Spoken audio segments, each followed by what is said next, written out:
Hi, I'm Pam and I'm here to talk about video games.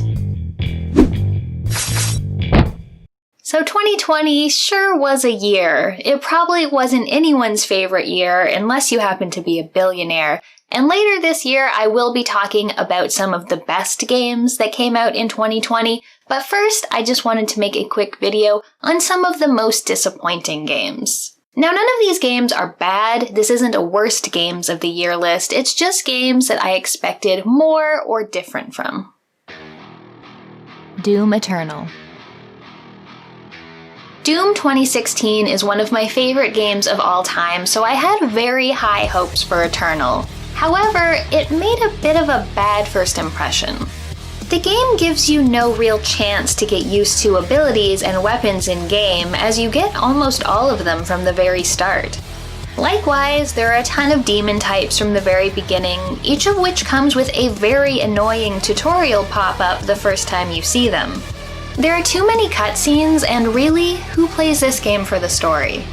Plus, some of the beginning levels had the worst first-person platforming I've ever had to do. It put a real damper on my enjoyment at the start of the game.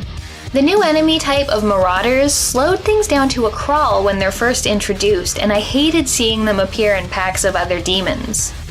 The game often felt like there was just too much to manage. I love Doom 2016 for its non-stop action, and Eternal just messed with the pace a little bit and threw everything off.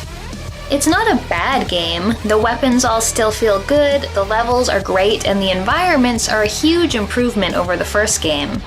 The middle of the game did seem better paced, and I really enjoyed it, but the start and end just kinda dragged, and my lasting impression was not a great one. XCOM Chimera Squad. In another case of having possibly unrealistic expectations for a follow-up to one of my favorite games of all time, Chimera Squad put a different spin on XCOM. This one has much more focus on story and characters in particular. Rather than a group of interchangeable recruits you name and design yourself, this has a set group of soldiers with their own personalities and classes, fighting together to preserve a fragile peace between humans and aliens. The tactics, though, are on the light side. There's not as much to do in your base to build things up, and combat encounters tend to resolve in just a handful of turns. It's a decent game, something I definitely recommend to players just getting into strategy games or who want more emphasis on story. It just didn't hook me like XCOM or XCOM 2 did. I can play either of those games all day, but I never even managed to finish Chimera Squad. It was just a little too simple and didn't really scratch that XCOM itch for me. I ended up playing Enemy Within again instead. Final Fantasy VII Remake. I was so excited when the first teaser trailer for the Final Fantasy VII Remake was revealed, about 42 years ago. But as the years went on, my excitement waned. Hearing it would be episodic and not turn-based killed my excitement even more. By the time it was released, I was really just playing it to see what all the fuss was about. It honestly made a great first impression. I loved the look of the characters, and seeing Midgar in modern graphics was exciting. I really liked that first reactor mission and seeing Sephiroth early. But then we got to the slums, and the game threw a bunch of side quests at me, and they were bad side quests. Sure, you didn't have to do them, but what happens if that means you missed something cool? As I played the game, I could feel the game groaning under the weight of all the extra padding they added in to turn an 8-hour stretch of the original into a full 30-hour game. There were a couple cool additions, but mostly I found myself wondering why a certain segment was taking so much longer than it should. I got to Wall Market, and the dance scene at the Honeybee Inn was cool, but also felt like that was probably the peak, and I lost interest soon after. Kentucky Route Zero. I bought Kentucky Route Zero years ago, back when there were only 3 episodes out. Not knowing how long it would take for the full game to be available, I didn't start playing it until this year. Episode 5 came out in January, 7 years after the first episode. Over those years, the game had built a bit of a cult following and was regarded as a great and surreal adventure. But when I finally started playing, it was pretty boring. Everything moves so slowly, and it's just one reference to other magical realism stories after another.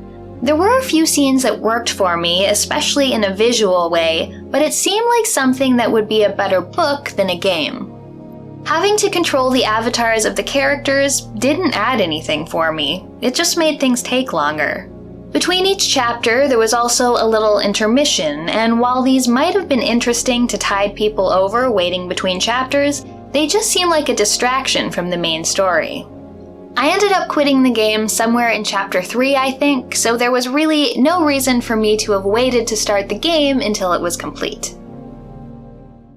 Tell me why. As a studio, Don't Nod has been a bit hit and miss for me. I loved Remember Me, Vampire, and the first Life is Strange. However, now that they seem tied to the Telltale style of adventure games, I've been enjoying them less.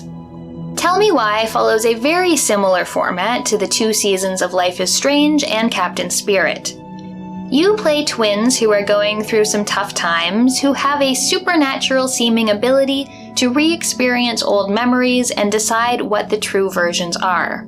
I have to say, this formula is getting a little tired.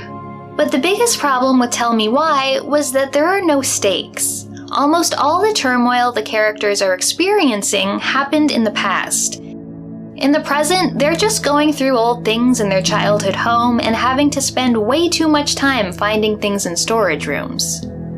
The characters are likable enough and the voice acting is really good, but there's just no urgency or excitement.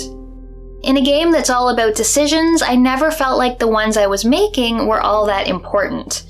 It seems like Don't Nod's next game is also going to follow the same format. I'm really hoping they try something a little more ambitious like Vampire was again in the near future. So those were my most disappointing games of 2020. Let me know in the comments if there are any games that didn't quite reach your expectations either. And be sure to keep an eye out in a few weeks for my best games of 2020, which will be a lot more positive. If you want to see more, check out my favorite games from 2019, or another of my videos. I have a Patreon if you want to support my content. Thanks for watching, and I'll see you next time.